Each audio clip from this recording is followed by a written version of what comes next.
यहां से पीछा छुटवाने का समय केवल अब आया है। ये 4 युगों के बाद यही समय होता है। यह बिचली पीढ़ी अब प्रारंभ हुई है। 1951 में दास का जन्म हुआ, 1947 को भारत आज़ाद हुआ। उसके बाद शिक्षा धीरे धीरे पनपी है, ना कोई शिक्षा के निकट नहीं जाता था। और अब शिक्षा की इतनी आवश्यकता महसूस करवा दी भगवान ने, दया करी दाता ने, कि बच्चा बच्चा पढ़ा दिया अपने सब ने। चाहे जिसका बिल्कुल ब्योंत नहीं है, गरीब भी व्यक्ति हो, विचारता बेटा बेटी ने खूब पढ़ा दूं, अच्छा इनको शिक्षा दिवा दूं। तो इस शिक्षा का परमात्मा ने प्रेरणा की और इस शिक्षा का लाभ आपको ईब मिलेगा। यहाँ बड़ी अच्छी बात है, शिक्षा ग्रहण कर ली, पढ़ लिए बच्चे, बहुत अच्छी ट्रेनिंग भी कर गए।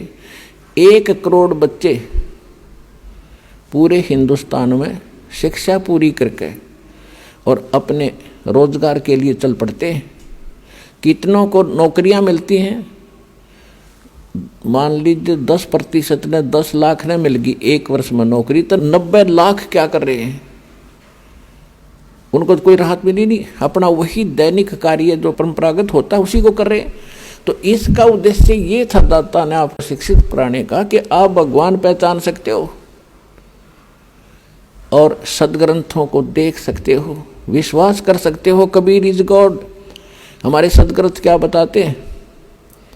और इसको जानकर आप फिर सतलोक की भी इच्छा करोगे। जब आप यहाँ छोटी मोटी कोई जॉब प्राप्त करने के लिए कितने संघर्ष करते हो, न्योछावर हो जाते हो, 20 वर्ष तक बच्चे को पढ़ाते हो, खूब खर्चा करते हो कि किसी प्रकार इसको ये वस्तु प्राप्त हो, सुखी हो। और जब आपको पता चलेगा कि ये तो इससे हटकर भी एक और वस्तु है जो इस मनुष्य जीवन से हमने करनी थी और बच्चों से करवानी थी, वह भूल रहे थे, वो अब पता चलेगा। इसका यही काम है। शिक्षा नहीं देता दाता आपको, 4 युग चले गए। अगर छोटा मोटा अक्षर ज्ञान होता था तो उसको रोजी रोटी आधार नहीं होता था। आज तक आप देख रहे हो, अपना इतिहास देख लो, हिंदुस्तान का इतिहास देख लो, पिछला 100 वर्ष, 200 वर्ष, 300 वर्ष कौन पढ़ा करता था? एक ब्राह्मण वर्ग था, संस्कृत पढ़ा करते थे, वो परंपरागत और सदग्रंथों को जानते थे। उनका यही काम दे रखा था कि आप इन सदग्रंथों को पढ़ो। आप फ्री छोड़ दिए समाज ने, ब्राह्मण लोग, कि तुम इन सदग्रंथों को पढ़ो, शिक्षा ग्रहण करो और हमें समझाओ। अब उन्होंने उनके लिए उनकी वो भी रख दी, वे तुम्हारी पूजा भी देंगे, दक्षिणा देंगे तुम्हें, तुम अपना एक का काम करो, अपना परिवार पोषण भी करो और सदग्रंथों को पढ़ो और हमें समझा दो। इतनी सी बात। तो इन ब्राह्मणा के समझ में नहीं आई सदग्रंथ। और परमात्मा आए 600 वर्ष पहले, ये सच्चा ज्ञान बताने लगे तो विरोध कर दिया, इन ब्राह्मणों ने करवा दिया। ब्राह्मण कोई जाति नहीं है पुणात्माओं, क्योंकि हम अपने अपने वर्ण में पैदा होकर उसी को सत्य मानते हैं, श्रेष्ठ मानते हैं। और कोई उसके विषय में थोड़ा सा बोलता है तो हमें दुख होता है। ये भी हमारी बाल बुद्धि ही होती है, बचपना ही होता है। अब देखो, ब्राह्मण, आज हम ब्राह्मण कुल में जन्मे हैं, मृत्यु के बाद हम शूद्र घर में भी जन्म ले सकते हैं, क्योंकि हमारे संस्कार बहुत पुराने आपस में रले मिले। और हम पशु पक्षी योनि में भी जाएंगे। फिर भी ब्राह्मण कोई जाति से नहीं होता, कर्म से होता है। जो ब्राह्मण यानी पंडिताई गुरुआई करते हैं, जो ज्ञान प्रचार करते हैं, उनको ब्राह्मण कहते हैं, विद्वान कहते हैं। मेरे पूज्य गुरुदेव जी ब्राह्मण कुल में जन्मे थे। गांव बड़ा पैंतावास, जिला भिवानी, चरखी दादरी के पास एक गांव है।